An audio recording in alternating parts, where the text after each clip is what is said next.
मी आमदार झाल्याच्या नंतर जत तालुक्यातील सर्वसामान्य शेतकऱ्यांची भावना अशी होती की आपली जतची कृषी उत्पन्न बाजार समिती ही वेगळी झाली पाहिजे।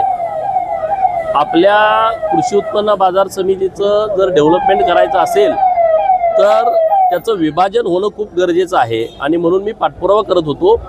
राज्याचे मुख्यमंत्री माननीय देवाभाऊ यांच्या आदेशाने पणन खात्याचे मंत्री माननीय जयकुमार रावल साहेब यांच्या सहकार्यानं आणि माननीय चंद्रकांत दादा पाटील पालकमंत्री यांच्या मदतीनं आज त्याची प्रक्रिया पूर्ण झालेली आहे।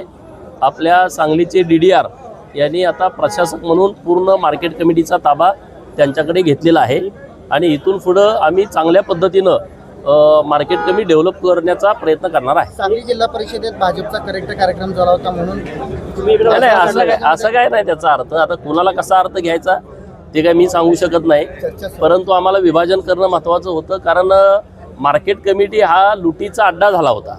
अनेक वेळा अनेक बातम्या तुमच्या चॅनेलच्या माध्यमातून बघितल्या, आम्ही पेपरला वाचल्या आणि लोकही सुरस कथा या मार्केट कमिटीतल्या भ्रष्टाचाराच्या संदर्भात सांगत असतात आणि त्यामुळं आता हे सगळं जे चुकीच्या पद्धतीनं काही ठराविक लोक या मार्केट कमिटीचा दुरुपयोग करत होते आणि ते आता बंद होईल।